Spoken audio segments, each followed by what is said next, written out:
আপনারা শুনলেন আইনজীবী বিক্রম ব্যানার্জির বক্তব্য এবং এই গোটা তালিকা নিয়ে বেশ কয়েকটা প্রশ্ন তুললেন তিনি। কিন্তু গতকাল এসএসসি অনেক গড়িমসির পর শেষ পর্যন্ত যে তালিকাটি প্রকাশ করেছে, যে তালিকা তাদের তরফ থেকে প্রকাশিত হয়েছে, তারপর রাজনৈতিক মহলের কি বক্তব্য আপনাদেরকে একবার শোনাবো। আমরা আপনাদেরকে শোনাবো বিকাশ রঞ্জন ভট্টাচার্য, অধীর রঞ্জন চৌধুরী এবং শঙ্কর ঘোষ, এই তিনজনের বক্তব্য আপনাদেরকে শোনাবো। কথা বলেছিলাম তাদের সঙ্গে, আমরা শুনুন।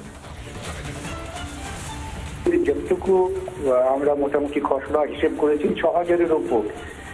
ওরা সত্য গোপন করতে চাইছে, শুধুমাত্র এই তালিকাটা প্রকাশ করেছে যেহেতু সুপ্রিম কোর্ট এখন ঘাড়ের ওপর বসে আছে তাই, তা না হলে এটাও করতো না ওরা। কিন্তু ওরা ওদের ফাঁদেই পড়ে গেছেন। এটা অসম্পূর্ণ তালিকা। তৃণমূলের পরিবারের যারা দেখছেন তাদেরও কাউকে টাকা দিতে হয়েছে, এটাও আমি জানি। এই সত্য প্রকাশিত হোক ধীরে ধীরে। কত বড় দুর্নীতি রাজ্যে হয়েছে। দাগি দল, একটা দাগি পার্টির যারা সদস্য তাদের তো এই পদেই চাকরি অর্জন করতে হবে। এলাকায় যারা নিজেদেরকে খুব সৎ রাজনৈতিক ব্যক্তি বলে বাজার গরম করে তাদের পরিচয়টা মানুষ জানছে। আরো বলি, এটা টিপ অফ দ্য আইসবার্গ। মাত্র 1800 কেন, বাকি কোথায় গেল দাগিরা? পশ্চিমবঙ্গের মুখ্যমন্ত্রী নিজে দাগিদের আশ্রয় যাত্রী। এই সরকারটা যে দাগিদের সরকার। অযোগ্য শিক্ষকদের যারা মেরুদণ্ড বিক্রি করতে সহায়তা করেছিলেন, সহযোগিতা করেছিলেন, এই অযোগ্য শিক্ষকদের এবার এদের অর্থাৎ যাদেরকে টাকা দিয়েছিলেন তাদের মুখ আর মুখোশকে আলাদা করা উচিত। প্রয়োজনে এদের বাড়ি গিয়ে সেই টাকা চাওয়া উচিত এবং যোগ্য শিক্ষক যারা আছেন তারা নিশ্চিতভাবে এই অযোগ্যরা যেভাবে তাদের চাকরি খেয়েছেন তা নিয়ে তাদেরও একটা পরিকল্পনা করা উচিত। 2011-র পরবর্তীতে মমতার সরকার হচ্ছে পশ্চিমবঙ্গের অভিশাপ। বিভিন্ন মহলেরই বক্তব্য আমরা আপনাদেরকে শোনালাম। তবে এসএসসি এই তালিকা প্রকাশের পর থেকেও একাধিক প্রশ্ন। প্রথমত, এসএসসি এই তালিকা প্রকাশ করতে বেশ কিছুটা সময় নিয়েছে, গড়িমসি করেছে। যখন তারা জানালো যে গতকাল তারা তালিকা প্রকাশ করবে, তার যে নির্দিষ্ট সময়ের অন্তত ৩-৪ ঘন্টা পর গিয়ে একটা তালিকা প্রকাশিত হয়েছে।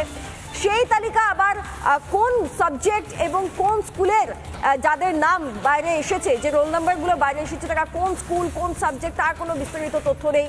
আবার আরেক অংশ বলছে যে এই যে তালিকা প্রকাশিত হয়েছে দাগি বলে, এই তালিকা সম্পূর্ণরূপে স্বচ্ছ নয়। ফলত এই চাকরিহারাদের একাংশ ফের একবার আদালতের দ্বারস্থ হওয়ার চিন্তা ভাবনা করছেন, তারা প্রতিবাদের চিন্তা ভাবনা করছেন, প্রতিবাদের দিকে তারা এগিয়ে যাচ্ছেন। আবার অপরদিকে আপনাদেরকে জানিয়ে রাখি যে এই তালিকাতেই বেশ কয়েকজনের নাম উঠে এসেছে যারা তৃণমূল ঘনিষ্ঠ। বেশ অনেকগুলো প্রশ্ন উঠে এসেছে। এই মুহূর্তে বাম নেতা সুজন চক্রবর্তী, তিনি এই মুহূর্তে আমাদের সঙ্গে ফোন লাইনে রয়েছেন। সুজন বাবু, তালিকা তো প্রকাশিত হয়েছে, কিন্তু এই তালিকা নিয়ে আবার বেশ কিছু প্রশ্ন রয়েছে। স্কুল বা বিষয় পরিষ্কার নয়, কেউ বলছেন এই তালিকাও আদৌ স্বচ্ছ নয়, এবং অতি অবশ্যই এত কিছুর জেরে ফাইনালি আরেকটা যে পরীক্ষার চিন্তা ভাবনা করা হয়েছে সেটাও পিছিয়ে যেতে পারে যদি আরো একটা মামলা মকদ্দমা হয়ে যায়। আপনার প্রাথমিক প্রক্রিয়া এসএসসির এই প্রকাশিত তালিকা নিয়ে? দেখুন, প্রথমত এখানে যে তালিকাটা 1804, আমি মনে করছি এটা অসত্য এবং মিথ্যা। এসএসসি এর আগে কোর্টে যে তালিকা দিয়েছে, লিস্ট দিয়েছে, সংখ্যা বলেছে, সিবিআই যে সংখ্যা বলেছে, তাতে সেটা 5,000 না 6,000 না 7,000 তা নিয়ে তর্ক হতে পারে। 1804 তো নয়। 1, 2, 1400 এরকম নাম পাওয়া যাচ্ছে যারা পরীক্ষার্থী ছিল। কোর্ট বারণ করা সত্ত্বেও পরীক্ষার্থী ছিল, যাদের অ্যাডমিট কার্ড ইস্যু হয়েছে, এখন অ্যাডমিট কার্ড ক্যান্সেল করতে হচ্ছে। পরিষ্কার হয়ে গেল যে কোর্টের এরকম স্পষ্ট করা মনোভাব না থাকলে টেন্টেডরা পরীক্ষা দেওয়ার ব্যবস্থা করে ফেলেছিল, এটা পরিষ্কার হয়ে যাচ্ছে। 2, 3, এই তালিকাতে আপনি ইতিমধ্যেই তৃণমূলের নেতার পরিবার, ঘনিষ্ঠ কাউন্সিলর, এমএলএ তার পরিবার, বড় নেতা চিফ হুইপ তার পরিবার, সবই তো পাচ্ছেন।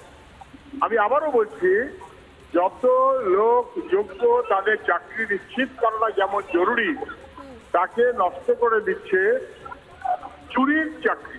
এবং এই চুরির টাকাটা কে নিয়েছে, কে ফেরত দেবে, কার কাছে ফেরত দেবে, এইটা এখন পশ্চিমবাংলায় জরুরি যদি দুর্নীতি বিরোধী অভিযান আমাদের করতে হয়। বেশ, ধন্যবাদ সুজন বাবু আমাদের সঙ্গে থাকার জন্য। কথা বলছিলাম সিপিএম নেতা সুজন চক্রবর্তীর সঙ্গে। অপরদিকে শ্রমিক ভট্টাচার্য তিনি কি বলছেন শোনাবো আপনাদের। এটা সম্পূর্ণ অযোগ্যদের তালিকা নয়, সংখ্যা এটা নয়, সেটা প্রত্যেকের জানা। তবে সরকার এই তালিকা প্রকাশ করে প্রমাণ করলো যে দুর্নীতি হয়েছে, তাতে একটা আইনি শিলমোহর সরকার নিজেই লাগিয়ে দিল। এখন প্রশ্ন হচ্ছে 1 লক্ষ টাকা চুরিটাও চুরি আর 1 কোটি টাকা চুরিটাও চুরি। তো এই সরকার চাকরি চুরি করেছে, মানুষের জীবন যৌবন চুরি করেছে, গোটা শিক্ষা ব্যবস্থাকে ধ্বংস করেছে। আর এই হলফনামা দিয়ে সেটাই তারা জানিয়ে দিল।